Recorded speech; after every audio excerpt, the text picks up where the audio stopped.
Hello students, हम लोग 71st BPSC prelims की तैयारी कर रहे हैं। हम लोग पहले पीवाईक्यू डिस्कस कर रहे हैं, ठीक है। प्रीवियस ईयर क्वेश्चन जिसमें हम लोग 70th का पेपर को डिस्कस कर रहे हैं काफ़ी डिटेल में, और केवल ये पीवाईक्यू डिस्कशन से ही आपका जो है प्रीलिम्स रेडी हो जाएगा। बस आपको नोट्स बनाना है, जैसा कि पहले बताया गया है। नोट्स को मुझसे शेयर करिए ताकि मैं आपको बता सकूँ कि आपका नोट सही है या नहीं, और उसको रिवाइज़ करिए रेगुलर, ठीक है। इतना से ही आपका प्रीलिम्स हो जाएगा। तो चलिए हम लोग वीडियो स्टार्ट करते हैं। 45 नंबर तक हम लोग पहले ऑलरेडी कर चुके हैं। आज हम लोग 46 नंबर से करेंगे। वीडियो स्टार्ट करने से पहले मैं आपको अपने बारे में बता देती हूँ। मैंने अभी तक 3 बार बीपीएससी एग्ज़ाम को क्लियर किया है, और अभी मैं असिस्टेंट कमिश्नर स्टेट टैक्स के पोस्ट पर हूँ। इसके पहले मैंने बीडीओ के पोस्ट पर भी कार्य किया है, ठीक है। तो देखिए 46 नंबर क्वेश्चन जो है वो कहता है कि which of the following was the capital of Chera dynasty. Chera dynasty जो था उसका कैपिटल इन चारों में से कौन सा है? करूर, कांचीपुरम, मदुरई या एक से ज़्यादा, ठीक है। तो ये चेरा पूछा है। चेरा डायनेस्टी क्या है, हम लोग पूरा डिटेल में चेरा डायनेस्टी के बारे में डिस्कस करेंगे। इसके साथ ही अदर डायनेस्टीज जिनका जो आपका जैसे मदुरई किसका कैपिटल था, कौन से डायनेस्टी का। कांचीपुरम किसका कैपिटल था। ये चेरा का कैपिटल तो ये है करूर या करुवन, ठीक है। तो हम लोग सबको डिटेल में डिस्कस करेंगे। तो ये देखिए, चेरा डायनेस्टी को डिस्कस करने से पहले आप लोग एक चीज़ समझिए कि साउथ इंडिया में 3 डायनेस्टी जो हैं वो फ्लरिश कर रही थी। 3 डायनेस्टी, वो 3 डायनेस्टी कौन कौन था? चेरा, चोला और पांड्या। ये है चोला, इस साइड चोल था, इस साइड केरला साइड में चेर था, और तमिलनाडु साइड में जो है पांड्या डायनेस्टी था। ये 3 इंपॉर्टेंट डायनेस्टी है, ठीक है। चोल, चेर और पांड्या, चोल, चेर और पांड्या, ठीक है। केरला साइड में चेर, इसको केरला पुत्र भी कहा गया है। केरला पुत्र, पुत्र माने पुत्र। और चेरा जो है उसकी जो राजधानी थी वो थी करूर, ठीक है। चोला, चोला की राजधानी थी उरैयूर या तंजावुर, दोनों। एक टाइम पे उरैयूर इसका राजधानी रहा था और फिर तंजावुर चोला का। और पांड्या का था मदुरई डायनेस्टी। मदुरई पांड्या का कैपिटल था मदुरई, ठीक है, पांड्या डायनेस्टी का। ये तीनों डायनेस्टी संगम डायनेस्टीज कही जाती हैं। संगम एज हम लोग जब तमिल पढ़ते हैं, तमिल का कोई भी हम लोग, जैसे आप लोग सुने होंगे कि तमिल भाषा को माना जाता है कि संस्कृत से भी पुरानी है, ठीक है। क्योंकि ऐसी बहुत सारी किताबें जैसे महाभारत और रामायण संस्कृत में लिखा गया था, वैसे तमिल भाषा में भी कुछ ऐसे महाकाव्य लिखे गए हैं, ठीक है। बहुत बड़े बड़े महाकाव्य लिखे गए हैं तमिल भाषा में। और ये सब कब होता था? तो संगम टाइम में, संगम एज माना जाता है 3rd सेंचुरी बीसी से शुरू होता है, ठीक है। ईसा मसीह के जन्म के 300 साल पहले से लेकर के, और ये जो है 6th सेंचुरी एडी तक संगम एज चलता है। और उस टाइम पे ये तीनों रूल कर रहे थे साउथ में। जब पूरे इंडिया में अशोक का शासन था ना, तो अशोक सिर्फ यही नीचे रूल नहीं कर पाया था, ठीक है, चोल, चेर और पांड्य में। बाकी पूरा इसके ऊपर कर्नाटक तक, नॉर्थ इंडिया से लेकर के कर्नाटक तक अशोक का साम्राज्य था, ठीक है। लेकिन अशोक जो है वो भी यहाँ पे रूल नहीं किए थे, चोल, चेर और पांड्य के शासन पे। और अशोक जो अपना शिलालेख है, अशोक के टोटल 14 शिलालेख हैं। शिलालेख माने शिलाओं पे लिखा हुआ है अशोक के बारे में। सम्राट अशोक के बारे में हम लोग कैसे पता चला? शिलालेख से, ठीक है। उन बहुत सारे पत्थरों पे लिखा हुआ है, रॉक एडिक्ट्स इंग्लिश में बोलता है, रॉक एडिक्ट्स। तो 14 टोटल शिलालेख हैं। उन 14 में से 2 शिलालेख में अशोक ने इन चोल संगम जो डायनेस्टीज हैं इनका जिक्र किया है, ठीक है। रॉक नंबर 2 में और रॉक नंबर 12 में, रॉक नंबर 2 और रॉक नंबर 12 में जो है इसका जिक्र है कि साउथ में ये 3 राज्य हैं, चोल, चेर और पांड्या। समझ गए? तो बस ये सिंपल सा चीज़ समझिए कि चोल, चेर और पांड्या है। चोल की का जो राजधानी है वो है उरैयूर और तंजावुर। पांड्य का था मदुरई और चेर का था करूर। यही क्वेश्चन पूछा था कि चेर की राजधानी क्या थी। तो एक तो राजधानी हो गया, दूसरा है कि इसका अपना सिंबल था इन लोग का। जैसे चोल का सिंबल था टाइगर, ठीक है, टाइगर। पांड्य का सिंबल था फिश और चेरा का सिंबल था धनुष। तो ये इसका सिंबल है, तो ये भी आप लोग याद रखिएगा, टाइगर, फिश और धनुष, चोल, चेर और पांड्य का, ठीक है। इसके बाद हम लोग, ठीक है, तो ये देखिए आप लोग चेरा डायनेस्टी जो कि केरला साइड में था। The Chera dynasties territory include, आप लोग चेरा डायनेस्टी के बारे में पूरा जो है एक नोट बना लीजिए अभी। चेरा डायनेस्टी में क्या क्या आता था? वेस्ट कोस्ट है ना, वेस्टर्न कोस्ट, यहाँ देखो west coast of south India covering the modern Indian state of Kerala and Tamil Nadu, थोड़ा केरला तो पूरा आता था, तमिलनाडु थोड़ा बहुत। The capital of Cheras at various times in places like Vanji, Karur और उरैयूर। उरैयूर ऐसे चोला का कैपिटल है, पर कभी कभी दोनों लड़ाई करके और चेरा चोला को अगर हरा देता था और उसके कैपिटल पे कब्जा कर लेता था तो कभी कभी उरैयूर भी, मगर आपको मान के चलना है उरैयूर जो है वो चोला का कैपिटल है। वांजी एंड करूर ये चेरा डायनेस्टी के कैपिटल थे, ठीक है। तो ये तीनों को आपको याद रखना है, चोल, चेरा एंड पांड्या। देखिए the Cheras are refer to as Kerala putra, Chera को क्या बोलते थे, केरला पुत्र, ठीक है, संस्कृत में। और ये अशोक के जो एडिक्ट्स हैं पाली में लिखे गए हैं, अशोक के जो एडिक्ट्स, मतलब देखो उतना पुराना जमाना का बात है, 2300 साल पहले की बात, समझे। तो अशोक जो है आज का जैसे कोई भी चीज़ है तो आप कुछ लिखा हुआ रहेगा वही ना आज बाद के लोग पढ़ेंगे, तो अशोक ने उन सभी चीज़ों को जो भी वो करते थे, जो भी वो जानते थे, उसको उन्होंने पत्थरों पे लिखवा रखा था, ठीक है, ताकि बाद में भविष्य में लोग उसको जान सके। तो उस समय अशोक के टाइम में जो भाषा चलती थी वो थी पाली, पाली भाषा, ठीक है। तो उन्होंने पाली भाषा में सभी चीज़ों को लिखवा रखा था, पाली एडिक्ट्स, ठीक है। तो अशोक के जो 14 रॉक एडिक्ट्स है, 14 शिलालेख हैं, उसमें से जो रॉक नंबर 2 है, रॉक नंबर 12 है, उसमें केरला पुत्र का वर्णन है। केरला पुत्र मीन्स चेरा, चोला और पांड्या का वर्णन है, ठीक है। स्पेशली केरला पुत्र चेरा को कहते हैं, वैसे वर्णन इन तीनों का ही है, चोल, चेर एंड पांड्या का, rock number 2 and rock number 12 में। और अशोक के जो शिलालेख हैं यानी शिलाओं पे जो लिखे हुए चीज़ें हैं वो पाली भाषा में लिखे हुए, याद रखना है आपको, पाली भाषा में लिखा हुआ है, ठीक है। और जैसे पाली भाषा, अब तो कोई पाली भाषा पढ़ता नहीं है, जानता नहीं है, तो अशोक के जो अभिलेख थे उसको किसने पढ़ा था कि क्या लिखा है, तो एक व्यक्ति थे, उनका नाम था जेम्स प्रिंसेप। ये क्वेश्चन बहुत ही मतलब फ्रिक्वेंट है, ये पूछा जाता है, पूछा जा सकता है। तो जेम्स प्रिंसेप जो है, इन्होंने अशोक के शिलालेखों को मतलब ये किया था, डेसिफर किया था, बताया था कि ये क्या लिखा हुआ है, पाली भाषा को ट्रांसलेट किया था, ठीक है, जेम्स प्रिंसेप। तो ये आपको याद रखना है। इसके बाद थोड़ा सा और देख लीजिए चेरा डायनेस्टी के बारे में। देखिए चेरा के बारे में बहुत ज़्यादा इतिहास है नहीं, ठीक है, क्योंकि ये बहुत ज़्यादा महान महान राजा उस टाइम पे हुए नहीं थे, तो थोड़ा बहुत हल्का फुल्का चीज़ हम लोग को देखना है। कुछ ही इंपॉर्टेंट पॉइंट लिखिएगा, ये पूरा पीडीएफ आपको उतारने का जरूरत नहीं, जितना बताया जाएगा बस उतना लिखना है, ठीक है। Kulashekhara dynasty, the Kulashekhara dynasty, ये लिख लीजिए कि कुलशेखर डायनेस्टी, चेरा में जो वंश डायनेस्टी थी, जो साम्राज्य था वो था कुलशेखरन साम्राज्य। Emerged around the 9th century CE, they ruled over parts of Kerala and Tamil Nadu and played a significant role in the spread of Vaishnavism in the region। ये सब नहीं लिखना है, बस लिख लीजिए कुलशेखरन डायनेस्टी था, ठीक है। कुलशेखरन चेरा एस्टेब्लिश्ड महोदयपुरम, जिसको कोडुंगलार भी कहते हैं, अपने कैपिटल ग्रुप में इसको एस्टेब्लिश किए थे। ये सब इंपॉर्टेंट नहीं है। कुलशेखर, ठीक है, एक चीज इंपॉर्टेंट है, Kulasekhara Chera rose to prominence in 9th century CE under the leadership of Chera Uday Martanda Varma, ठीक है। उदय मार्तंड वर्मा ये मेन राजा थे चेरा डायनेस्टी के, कुलशेखरन डायनेस्टी के जो मेन राजा थे वो थे उदय मार्तंड वर्मा। तो ये नाम लिख लो, उदय मार्तंड वर्मा, ये मुख्य राजा थे, ठीक है। They expanded their territories and were involved in trade with foreign powers। ये लोग विदेशों के साथ भी उस समय व्यापार कर रहे थे, लाइक चाइनीज के साथ में। द कोल्लम मेरा सिग्निफिकेंट मलयालम कैलेंडर सिस्टम, ये लिख लीजिए कि केरला में कौन सी भाषा चलती है आपको पता है, केरला का जो लैंग्वेज है वो है मलयालम।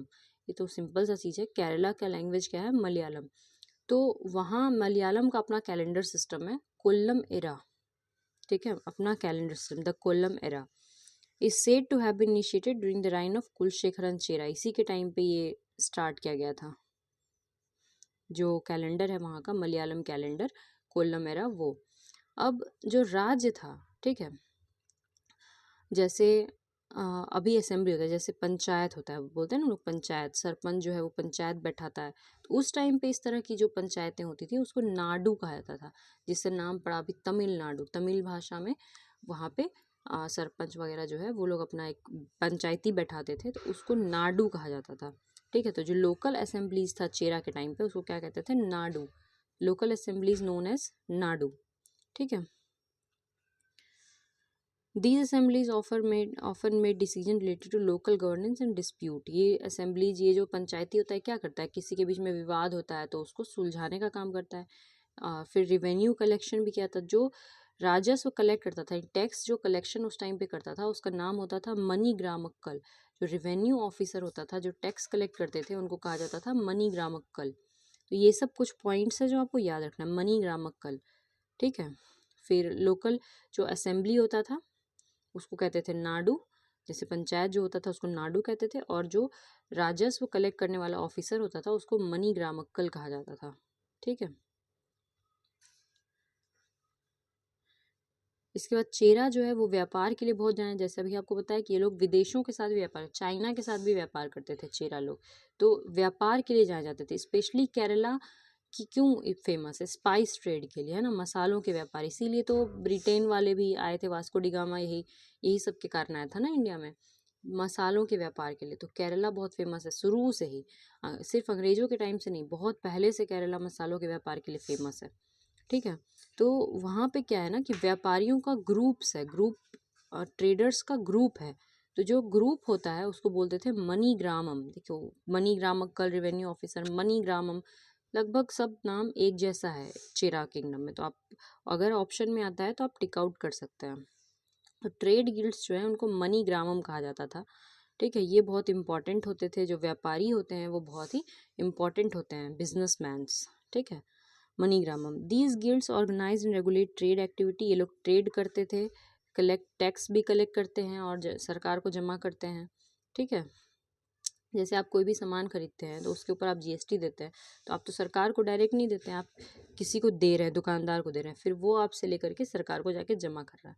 उसी तरह से ये व्यापारी भी टैक्स भी कलेक्ट करते थे लोगों से और उसको जमा करते थे, ठीक है। तो ये पूरा चेरा के बारे में, कुछ देखो इंपॉर्टेंट नहीं है, बस थोड़ा सा चीज़ है कि चेरा की राजधानी कहाँ थी। चेरा को केरलापुत्र कहते थे अशोक के टाइम में, अशोक के शिलालेख पाली में लिखे हुए थे, 2 नंबर और 12 नंबर में इन तीनों का वर्णन है, चोल चेर पांडे का।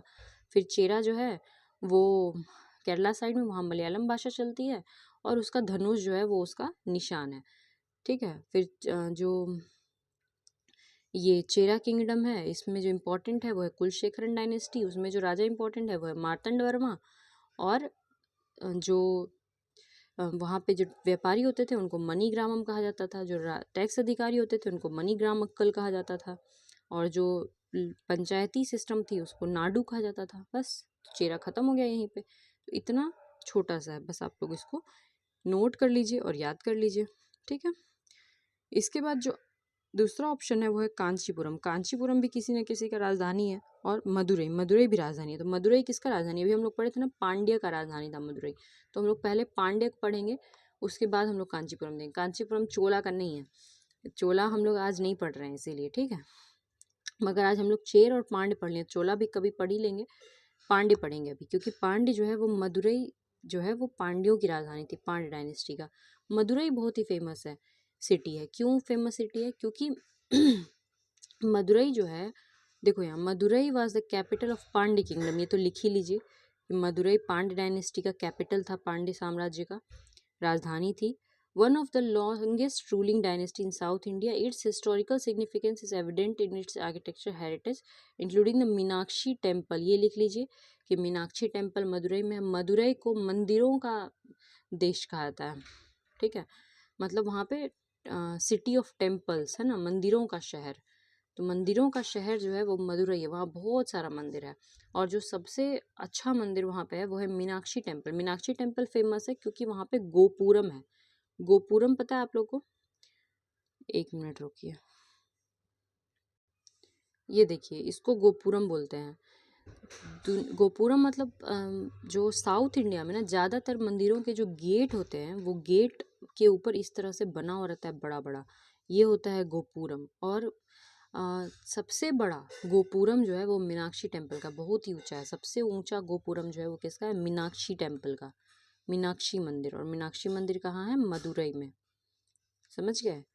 तो मीनाक्षी मंदिर क्यों फेमस है, सबसे बड़े गोपुरम के लिए। गोपुरम क्या होता है, गेट होता है, साउथ इंडिया के मंदिरों का यही स्ट्रक्चर होता है, गेट के ऊपर इस तरह से बना देते हैं ऊंचा सा, ये उस टाइम के राजा महाराजा जो है वो अपना दिखाने के लिए, जो जितना पावरफुल है वो उतना ऊंचा बनाता था।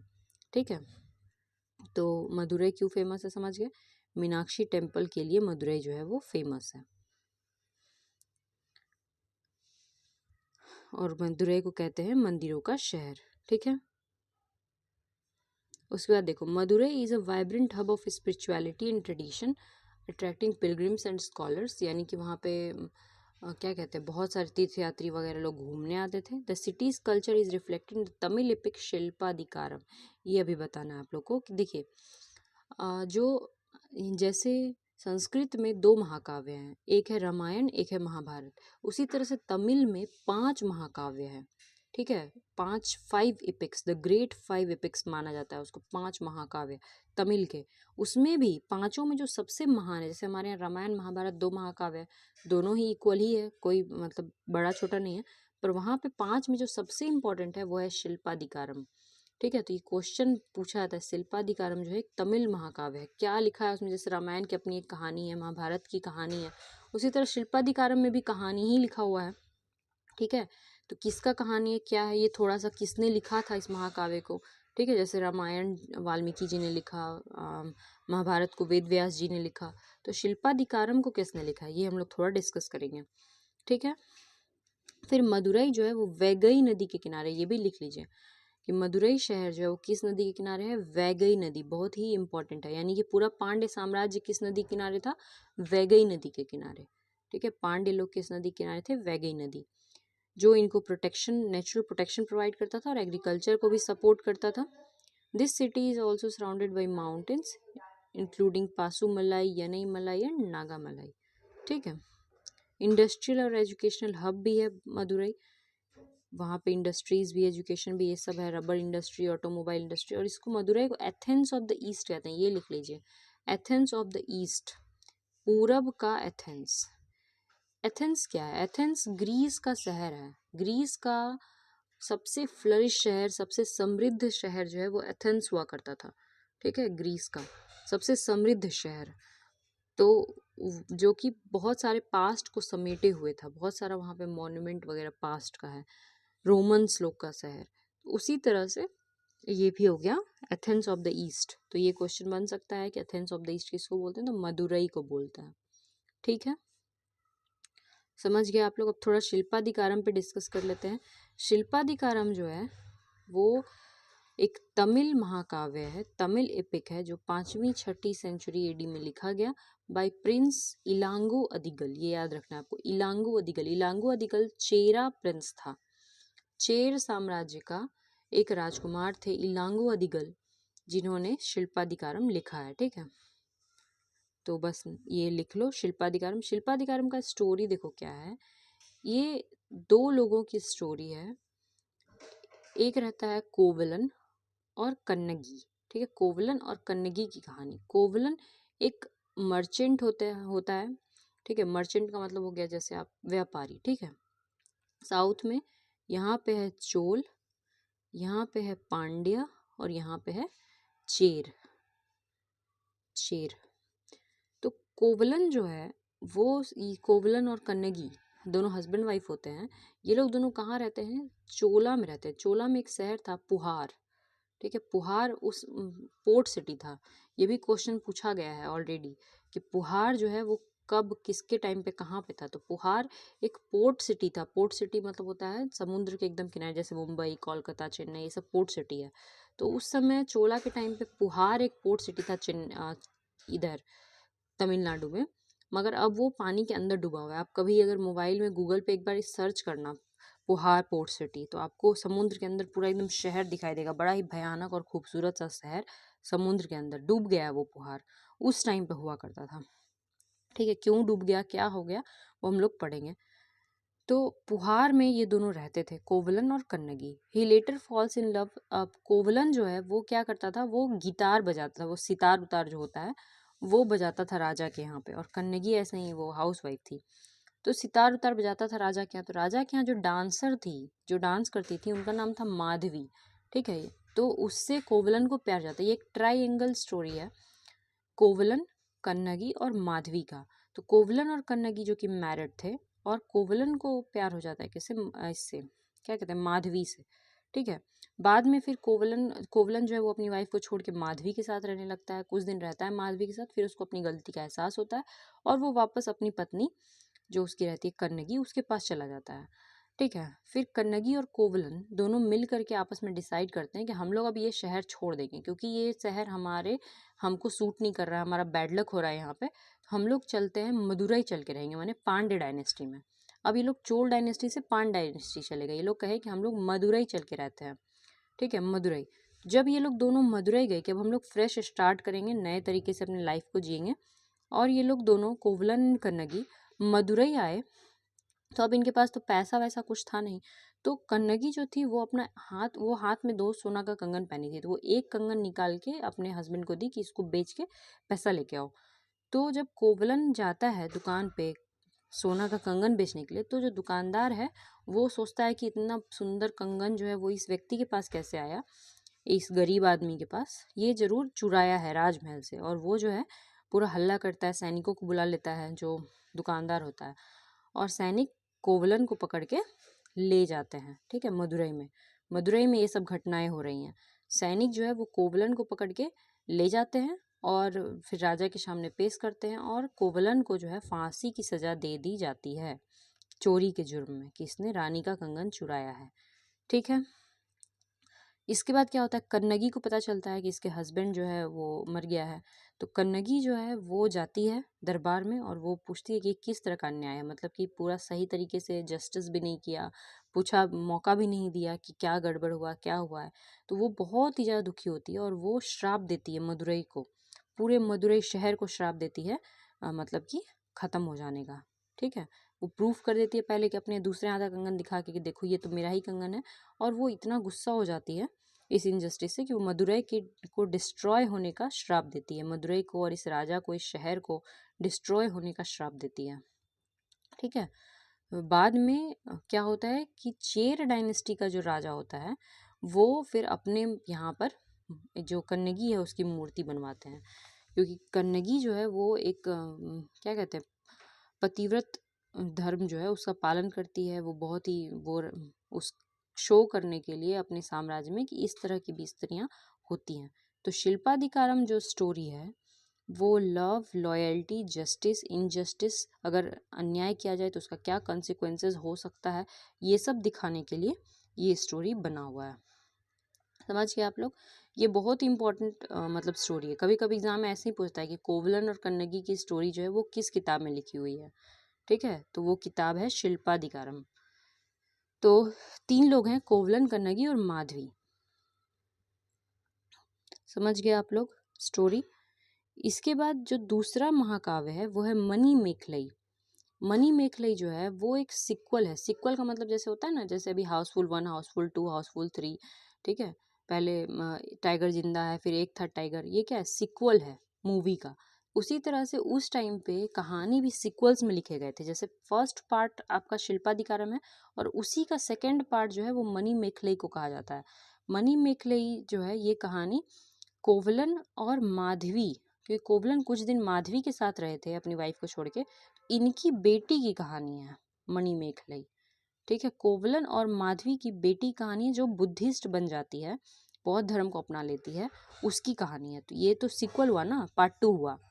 ठीक है, और बस आपको इम्पोर्टेंट ये याद रखना है कि मणिमेखलई किसने लिखा है, तो चितलई चित्तनार ने मणिमेखलई लिखा है।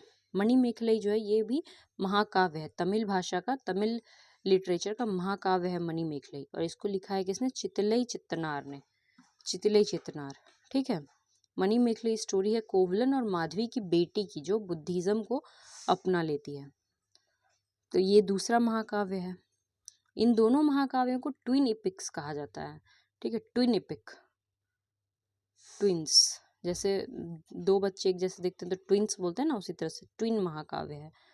तो twin epic of Tamil literature Silappadikaram and Manimekalai. Silappadikaram लिखा गया इलांगू अदिगल के द्वारा, जो स्टोरी है कोवलन और कन्नगी की, जो कन्नगी बदला लेती है अन्याय का जो उसके पति के साथ होता है।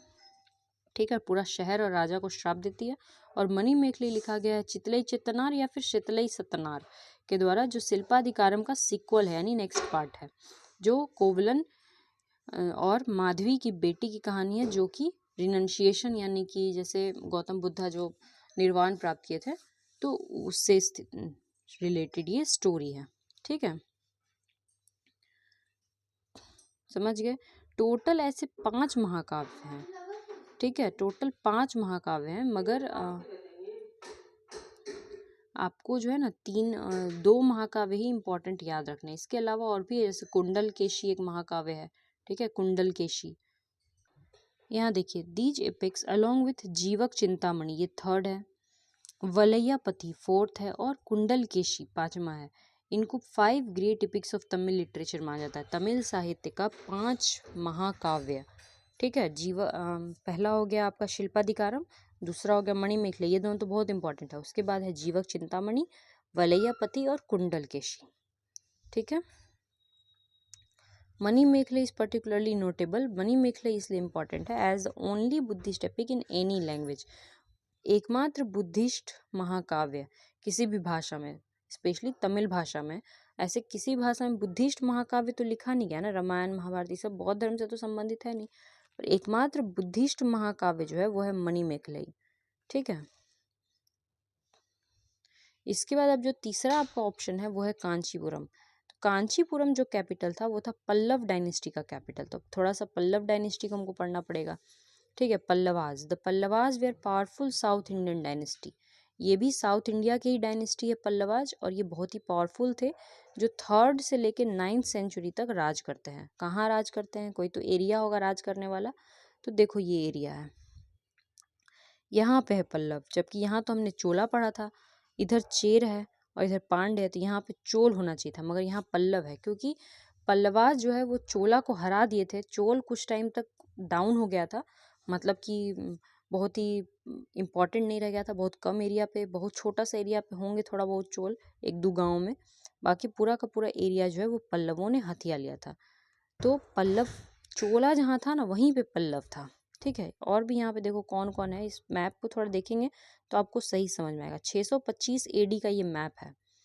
ये जो पूरा ग्रीन कलर का एरिया है ये हर्षा का एरिया है, हर्षवर्धन जो हमने पढ़ा था, है ना, एम्पायर ऑफ हर्षा, इतना दूर हर्ष का एम्पायर था, हर्षवर्धन का। उसके बाद यहाँ देखो, ये शशांक का है, गौड़ डायनेस्टी का, बंगाल का, बंगाल, बांग्लादेश, उड़ीसा, है ना, ये पूरा गौड़ डायनेस्टी शशांक का एरिया था। ठीक है, यहाँ पे देखिए चालुक्य, ये पूरा चालुक्य, चालुक्य माने जो पुलकेशिन था, हर्षवर्धन ऊपर और नीचे पुलकेशिन, पुलकेशिन चालुक्य डायनेस्टी के ही राजा थे। तो ये पूरा चालुक्य का एरिया था, और यहाँ नीचे पल्लवास का एरिया है। ठीक है, पल्लवों का।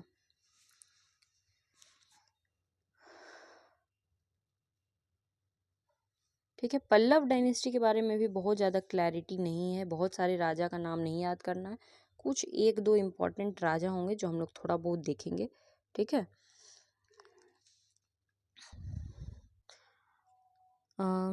there is no clarity on the name of the founder of Pallav dynasty, but the rise of Pallavas in the last quarter of the 6th century is attributed to सिम्ह Vishnu. ठीक है, सिम्ह विष्णु। तो अगर पल्लव डायनेस्टी के संस्थापक का नाम पूछता है तो आप सिम्ह विष्णु लिख सकते हैं। ठीक है, founder of Pallava dynasty Simha Vishnu लिख लीजिए, संस्थापक of Pallava dynasty. Who was the greatest ruler of the Pallava dynasty. Pallava dynasty का ग्रेटेस्ट रूलर कौन था, महेंद्र वर्मन वन को सबसे महान राजा माना जाता है पल्लव डायनेस्टी का। ठीक है, वो बहुत सारा आर्ट एंड आर्किटेक्चर पे बहुत फोकस करता था। महेंद्र वर्मन जो था वो कला और साहित्य, आर्ट एंड आर्किटेक्चर, वास्तुकला पे फोकस करता था। कैपिटल कांचीपुरम था पल्लवों का, कांचीपुरम या कांची भी कहते हैं उसको। ठीक है, और पल्लवों ने कुछ मंदिर बनाए थे, जैसे शोर टेम्पल, महाबलीपुरम का शोर टेम्पल, शोर टेम्पल माने तट मंदिर, महाबलीपुरम का तट मंदिर बड़ा इंपॉर्टेंट मंदिर है साउथ इंडिया में ये। तो ये इन्होंने बनाया था महाबलीपुरम का तट मंदिर। ठीक है, और the Kanchi Kailashnath temple at Kanchipuram, ये भी फेमस है, कांचीपुरम में कांची कैलाशनाथ टेम्पल। ठीक है, the extent of Pallava dynasty, Pallava dynasty का कैपिटल हो गया कांचीपुरम। इनका टेरिटरी कहाँ था तो आप दिखाई दिए, देख लो यहाँ पे, ये पूरा है, थोड़ा आंध्र प्रदेश, थोड़ा कर्नाटका, है ना, तो इस तरह से इसका कैपिटल मतलब एरिया है। ठीक है, during the 7th century the Chola were reduced to a marginal state by the authority of Pallava. 7वीं सदी के टाइम पे चोला जो है उसको पल्लवों ने एकदम दबा दिया था। चोला इंपॉर्टेंट नहीं रह गए थे, ठीक है, और पल्लवों ने जो है वो सबको हरा दिया था। पल्लव राजा नरसिंह वर्मन ने चालुक्यों को भी हरा दिया था, ठीक है। The first Pallava king rule during the beginning of 4th century AD by the, ये सब इम्पोर्टेंट नहीं है। उस समय कौन राज करा था, तो पांड्या नीचे, इधर चालुक्य, इधर पल्लवा, ऊपर हर्षवर्धन, गौड़, यही सब राज कर रहे थे। रूलर्स ऑफ पल्लव एम्पायर, थोड़ा बहुत पल्लव एम्पायर के शासकों के बारे में। Shiva Skanda Varman, greatest among the early ruler. ये सब लिखना नहीं है आपको, मत लिखना, अगर जो लिखने बोलेंगे बस वही लिखेगा आप लोग। सिंह वर्मा या सिंह विष्णु, दोनों नाम लिख लो, सिंह विष्णु या सिंह वर्मा, ऑप्शन में वो हो सकता है, जैसे बताए थे ना अभी कि किसने इसको, फाउंडर कौन है, तो सिंह वर्मा या सिंह विष्णु, ठीक है। ये एक बुद्धिस्ट था, बौद्ध धर्म। इसने श्रीलंका को भी अपने किंगडम में इंक्लूड किया था, श्रीलंका पर भी मतलब कि राज किया था, ठीक है। तो ये सिंह विष्णु के बारे में थोड़ा लिख लीजिए। महेंद्र वर्मन को सबसे इम्पोर्टेंट माना जाता है। महेंद्र वर्मन अपने पिता सिंह विष्णु के बाद गद्दी पे बैठा, ठीक है। महेंद्र वर्मन एक पोएट था और उसने कुछ किताबें लिखी हैं, जैसे विचित्र चित्त, पूछा हुआ किताब है, और महाविलास प्रहसन, दोनों का नाम लिख लीजिए। महेंद्र वर्मन की किताब विचित्र चित्त और महाविलास प्रहसन, ठीक है, बहुत इंपॉर्टेंट बुक है, ये पूछ सकता है, विचित्र चित्त और महाविलास प्रहसन। और महेंद्र वर्मन जो है ना, उसने मंदिर वगैरह बहुत बनवाए थे, तो मंदिरों के starting rock cut temple architecture start किया था। रॉक कट माने मान लो कि कोई पहाड़ है, उसको काट के ऐसे मंदिर बना देते हैं, मतलब यहाँ पे थोड़ा सा काट दी और अब मंदिर जैसा हो गया वो, तो रॉक कट टेम्पल आर्किटेक्चर का उसने स्टार्ट किया था, रॉक को काट करके, ठीक है। वो एक जैन था जो बाद में शैव में कन्वर्ट हो जाता है, इसे इम्पोर्टेंट नहीं है वो क्या था नहीं था, बस आप लिखो महेंद्र वर्मन।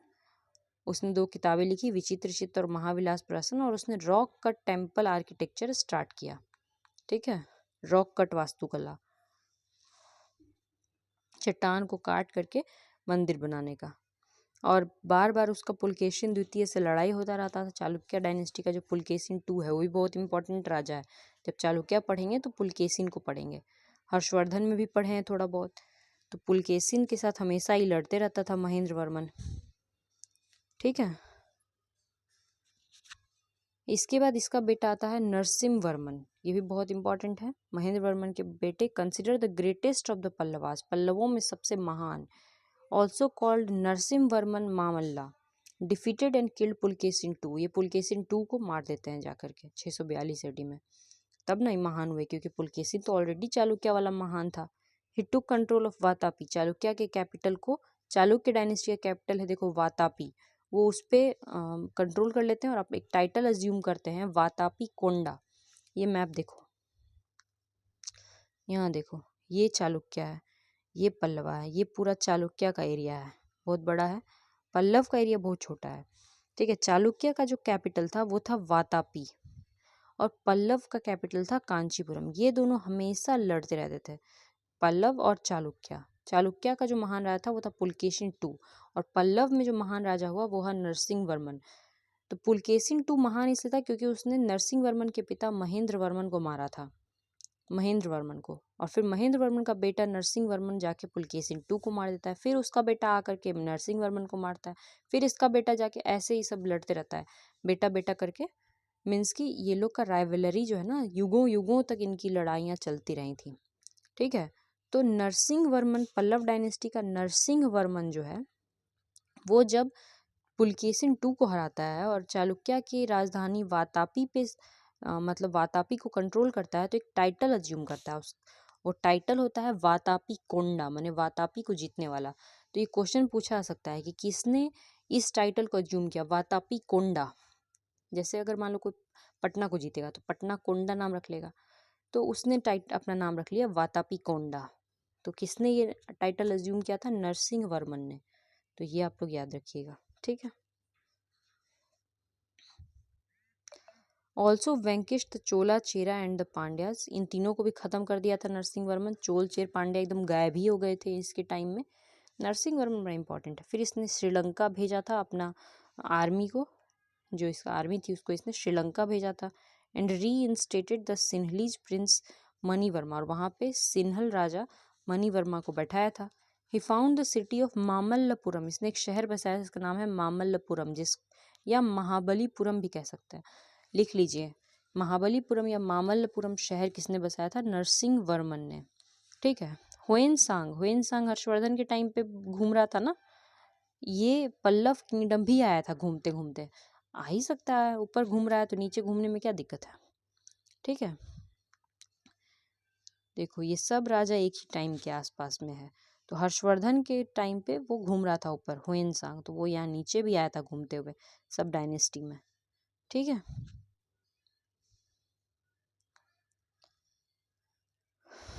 और उसने अपनी किताब जो है, हुएनसांग की बुक है, हुएनसांग की बुक का क्या नाम है? सी यू की।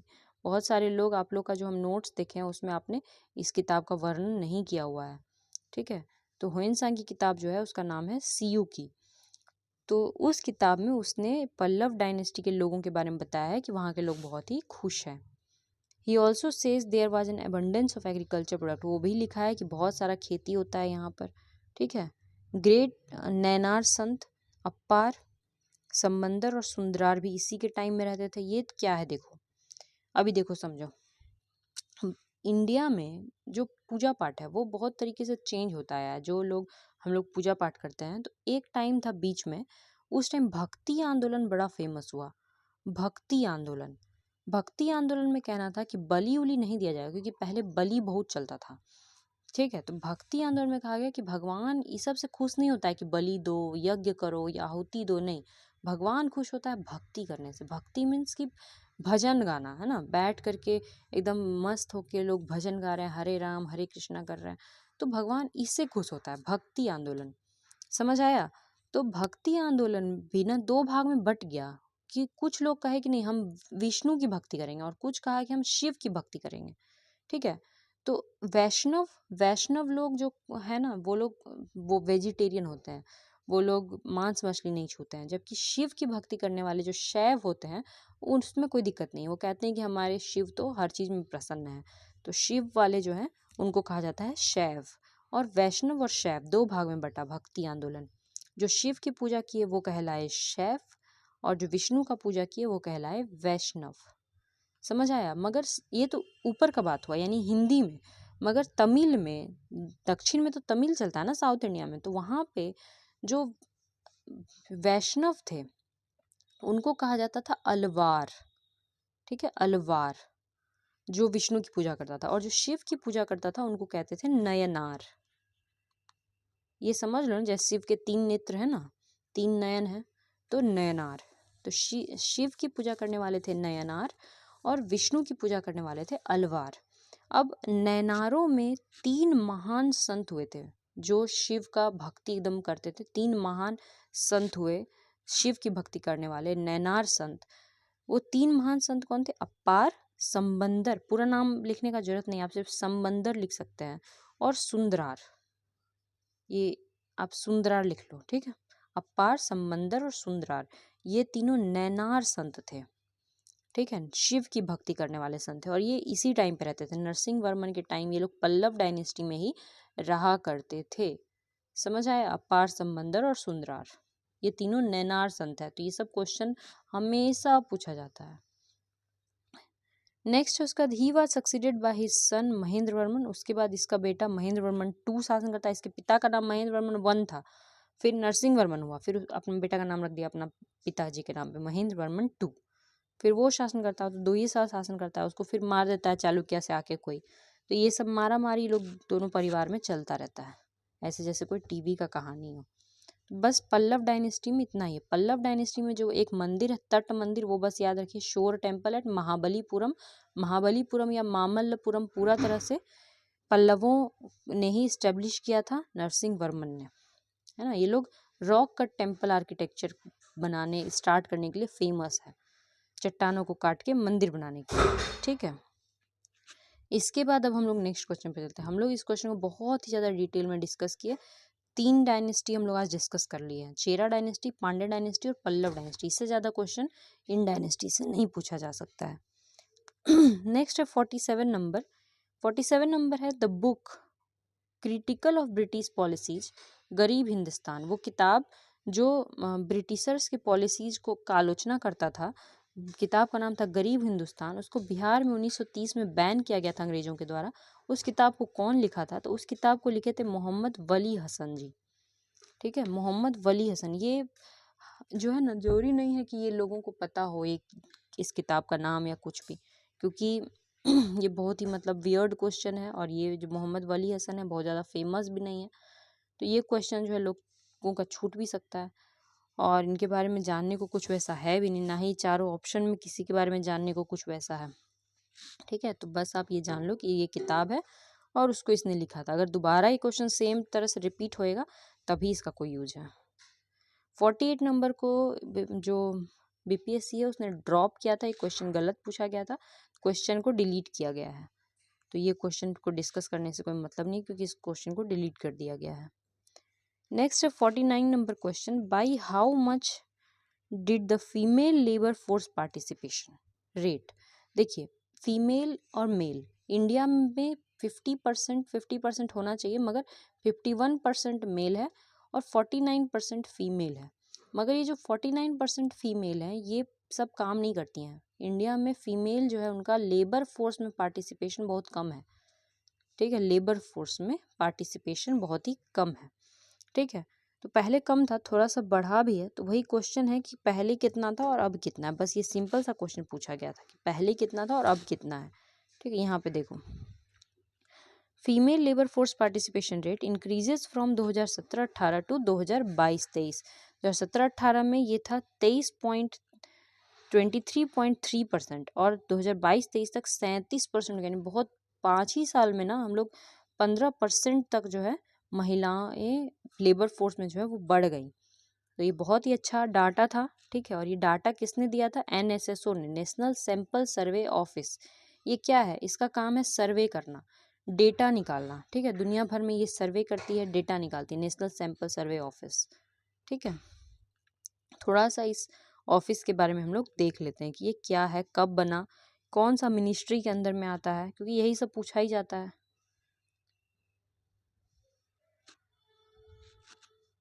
ठीक है, ये देखो, national sample survey office, the national sample survey office NSSO was established under the Ministry of Statistics and Program Implementation, MOSPI बोलते हैं हम लोग शॉर्ट में, MOSPI, ministry of statistics and programme implementation, है ना।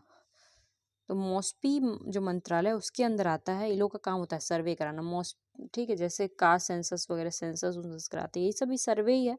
और इसका गठन हुआ था 1950 में, NSSO का। ठीक है, अभी तो क्या है कि एक NSSO था और एक CSO था, सेंट्रल स्टेटिस्टिक्स ऑफिस। ठीक है, और एक तो ये था नेशनल सैंपल सर्वे ऑफिस। दोनों को जोड़ करके एक कर दिया गया, उसका नाम है NSO। तो ये इंपॉर्टेंट है कि NSO बना दिया गया है अब। NSSO और CSO को जोड़ के यहाँ देखो क्या बन गया है, नेशनल स्टेटिस्टिकल ऑफिस। सीधे सेंट्रल स्टेटिस्टिकल ऑफिस, CSO और NSSO दोनों को जोड़ करके बना दिया है NSO, नेशनल स्टेटिस्टिकल ऑफिस। 2019 में ये किया गया था और ये आता है कौन सा मिनिस्ट्री के अंदर? Ministry of statics and programme implementation. तो बस इतना छोटा सा चीज़ है। इसके बाद हम लोग अपना नेक्स्ट क्वेश्चन पे चलते हैं। नेक्स्ट क्वेश्चन है आपका 50 number, which country took the chairmanship of BRICS on 1 January 2024। 1 January 2024 को कौन सा देश जो है उसको ब्रिक्स का चेयरमैन बनाया गया? तो वो जो देश है जिसको ब्रिक्स का चेयरमैन बनाया गया था वो था रशिया। ठीक है, तो इसका आंसर है रशिया।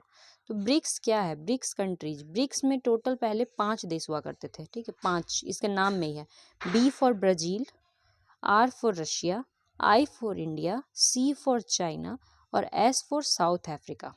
ठीक है, 5 देशों का एक ग्रुप है, 5 इमर्जिंग कंट्रीज। उस समय ये पांचों देश जो है इमर्ज कर रहा था, आगे बढ़ रहा था। अभी तो चाइना कुछ ज़्यादा ही आगे बढ़ गया, तो इसको चाइना को इसमें से निकाल देना चाहिए।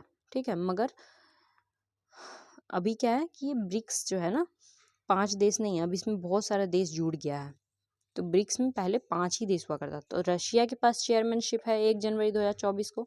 25 में किसके पास आ गया? रशिया के बाद इंडिया के पास, 25 में इंडिया के पास। फिर इंडिया के बाद किसके पास? सी फॉर चाइना, फिर चाइना के बाद साउथ अफ्रीका। ऐसे अगला साल 2026 में हो जाएगा चाइना के पास। तो ये आपको एक ठोका भी याद रखेंगे तो सब, क्योंकि ये लाइन से चलता है नाम के अनुसार, ठीक है। अब देखो आप थोड़ा एक्सपेंशन ऑफ ब्रिक्स।